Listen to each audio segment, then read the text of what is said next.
Kada je reč o božanstvenoj komediji, vi vjerovatno možete da, čitajući ove stranice koje su vam u knjizi, iako one nisu, mislim, najreprezentativnije za ovo delo, da shvatite da je struktura ove knjige vrlo posebna. Mi smo već govorili o tome i neki od vas su pisali.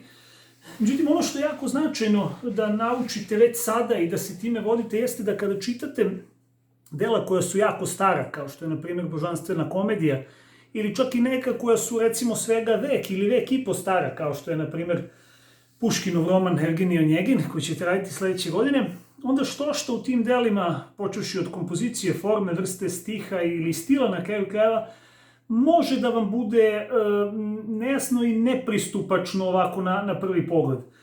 Međutim, kada se udubljujete u neko delo, ono vam svakako postaje jasnije, a jedna od važnijih stvari, kada je u pitanju jedan tako stari, dragoceni, neobičani, u formalnom smislu, onako jedna velika slika, spis kao što je, dakle, božanstvena komedija. Dakle, kada je u pitanju neki takav tekst koji je pisan u tercinama, u stihu i gde vi, hteli ne hteli, usled nedostatka iskustva i zašto ne reći znanja, nailazite na jako mnogo reči, oblika reči, na kraju krajeva sintagmi, koje su vam nepoznate. I onda je dobro da čitate takva dela, dakle, kao što je, recimo, božanstvena komedija ili na kraju krajeva kao što su dela, recimo, rimskih pisaca ili starogrčkih. Jako je dobro, kao kad smo radili Antigonu, dakle, da koristite tumačenja, odnosno objašnjenja. Nisu sva dela u tom smislu dobro predučena čitaocima, ali recimo ova božanstvena komedija koju ja držim, to je Beretino izdanje od pre nekoliko godina, jako je dobro i ja sam hteo da vam pročitam sa sve tumačenjima jedan deo koji je, to su stranice koje su vratno i najtragičnije kada je u pitanju božanstvena komedija. A reč je o tim, da tako kažemo, građanskim ili međugradskim ratovima ili ratovima tih političkih frakcija u kojima je i Dante učestvovao, o tome smo nešto pisali i nismo za sada govorili, i on je, dakle, bez obzira što je predočavao istoriju njemu do tada poznatog sveta u božanstvenoj komediji, dakle, vi u predelima pakla, u predelima čistilišta, odnosno raja, vi srećete ljude iz različitih nekih istorijskih perioda, osim što, kao što smo rekli, Dante jasno omeđava stvar u tom smislu, vođen donekle i hrišćanskom dogmatikom, da čovjek koji nije kršten ne može dospeti u rajsko naselje. Međutim, i u tom smislu, kada gledate, dakle, likove iz različitih vremena koje Dante implementira, postavlja u ovo svoje delo, vi vidite da je on zapravo jednom, kako da kažem, jednom pravom humanističkom paletom ocrtao postojanje do tadašnjeg sveta, vođen jednim idealom koji je bio važan u humanizmu, pa i docnije u renesansi, a to je ideal spoznaje. Dante pokušava da božanstvenom komedijom u stvari utre put nečemu što je i savremeno razumevanje stvari, a istovremeno i spoznaja da ljudski život, bez obzira na to što se provodi u svetu koji nam je poznat, on ima i tu svoju zagrobnu stranu i da zbog toga čovjek treba da živi vođen humanim ljudskim principima.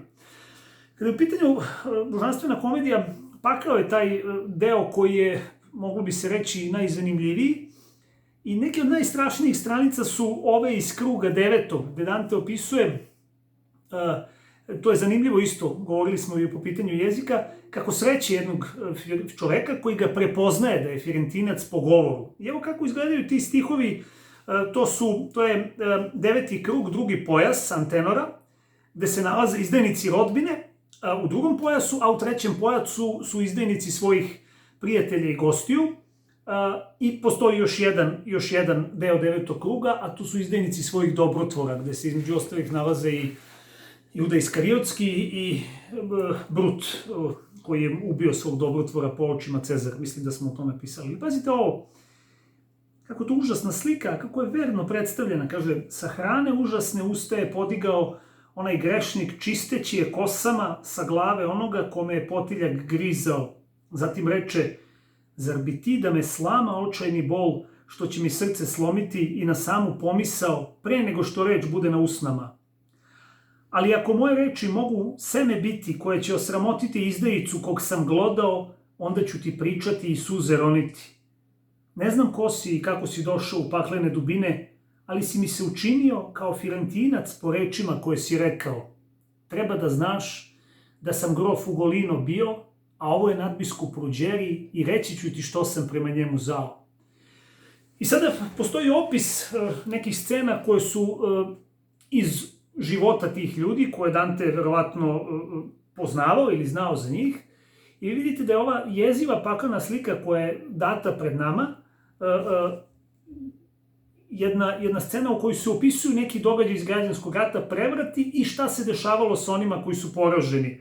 A evo u stvari kada čitate objašnjenje mimo dakle ovog jezivog opisa koji traje na nekoliko strana, evo šta se u stvari desilo u tom delu 9. kruga, evo kakva je sudbina bila, da tako kažem, u životu grofa Ugolino della Gherardesca.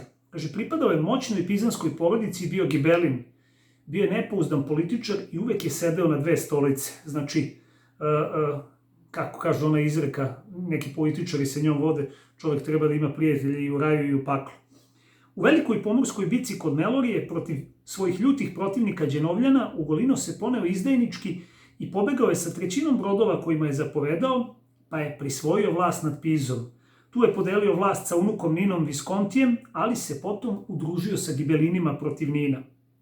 Uz pomoć nadbiskupa Ruđerije i porodica Gvalandi, Sismondi i Lafranchi, Ugolino je proterao Nina, ali su se zatim njegovi dotadašnji saveznici okrenuli protiv njega i uhvatili ga sa sinovima Gadom i Ugućoneom, kao i sa unucima Brigatom i Anselmućom, zatvorili su ih u kulu porodice Gvalandi 1289. godine i osudili na smrt glađu, zakovavši vrata i bacivši ključeve u reku Arno.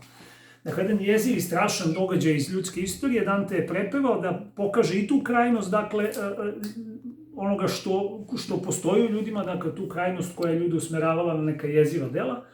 I eto, to bi otprilike bilo to, ovo bi svakako sve bilo mnogo bolje uživo, ali eto, hteo sam da ovo bude neki dodatak ovome što smo pokušavali da uradimo kada je božanstvena komedija u pitanju.